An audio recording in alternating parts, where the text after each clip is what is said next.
सरदार معظم खान عباسي साहब मौजूद हैं वर्सी के हवाले से प्रोग्राम PPP वर्कर कन्वेंशन के तरफा जो सदाया वियो आहे ॻाल्हि ॿोल कंदासीं। साईं अस्सलाम वालेकुम।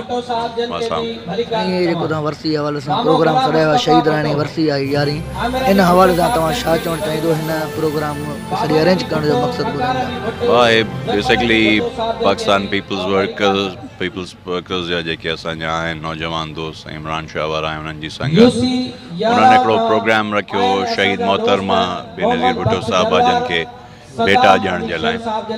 मां सम्झां थो त मोहतरमा शहीद या शहीद ज़ुल्फ़िकार अली भुट्टो जो नज़रियो जेको उन में अवाम जी जेका ॻाल्हि हुई या अवाम जे हक़नि जी जेका ॻाल्हि हुई उन खां मौजूदा पीपल्स पार्टी जी क़यादत उन्हनि खां मां सम्झां थो त परे थी वई आहे, जंहिंजे करे सॼे पाकिस्तान जे अंदरि तव्हांजे साम्हूं आहे पीपल्स पार्टी जो जेको वोटर आहे या जेको सपोर्टर आहे या जेको अवाम आहे उहो पाकिस्तान पीपल्स पार्टी खे छॾे चुको आहे।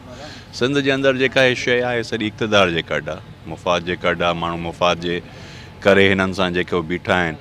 ऐं मां सम्झां थो त 2018 जी चूंडुनि में लाड़काणे जे माण्हुनि हिकिड़ो शऊर जो वोट ॾिनो, हिकिड़ो सोच जो वोट ॾिनो। मां सम्झां थो इहो आस्ते आस्ते माण्हू सुजाग थियनि था ऐं बेसिकली हे अॼोको प्रोग्राम मोहतरमा शहीद के बेटा ॾियण जे लाइ या मोहतरमा जा जेके अफ़कार हुया जेका फ़िक्र हो शहीद नज़रियो हुयो शहीद भुट्टे जी सियासत जो उन जे मथां असां हिकिड़ी बेटा पेश कयूं था ऐं शहीदनि सां गॾु असां पंहिंजो इहो ॾियूं था त असांजो अॼु बि असांजो जेको बि सियासत आहे उहा शहीद मोहतरमा बेनज़ीर भुट्टो जे अफ़कार ऐं पंहिंजे असांजे उन्हनि जे पंहिंजे जेका आहे नज़रियो उन जे मथां आहे।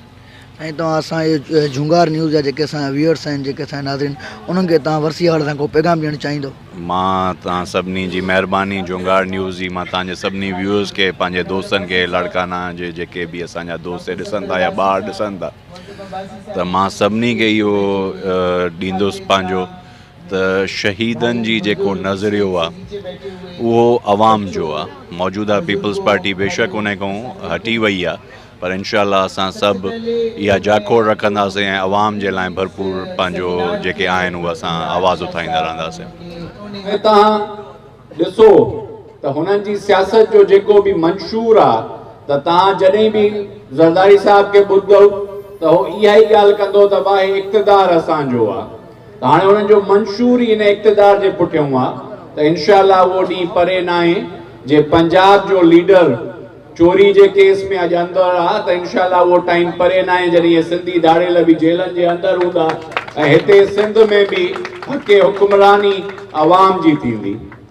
मां तव्हां सभिनी दोस्तनि जो शुक्रगुज़ार आहियां ऐं जेके बि तव्हां दोस्त आहियो तव्हांजी हर महिल हर वक़्तु असां सां हर ॾुखे टाइम में बीहो था।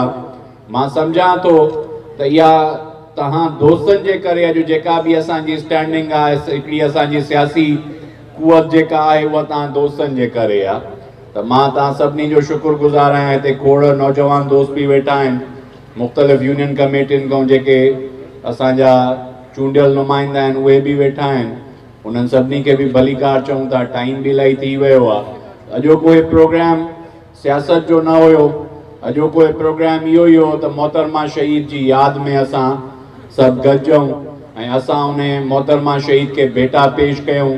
मां सम्झां थो जीअं डॉक्टर साहिबु ॻाल्हि कई त नज़रियो त असां साॻिए ई नज़रिए ते बीठा आहियूं पर अॼु जेका नज़रियाती सियासत आहे उन जे नाज़रीन तव्हां सरदार MP معظم खान عباسي साहिब जिन जूं ॻाल्हियूं ॿुधी साईं जो इहो चवणु आहे त जेको आहे शहीद मोहतरमा बेनज़ीर भुट्टो जी यादि में जेको आहे ही वर्सी जे हवाले सां प्रोग्राम सॾायो वियो आहे। साईं इहो पिणु पैगाम ॾिनो आहे शहीदनि जा जेके नज़रिया आहिनि उहे असांखे दिलनि में मौजूदु आहिनि। असां शहीदनि जे नज़रिए ते शहीदनि जी सियासत ते यकीन रखूं था।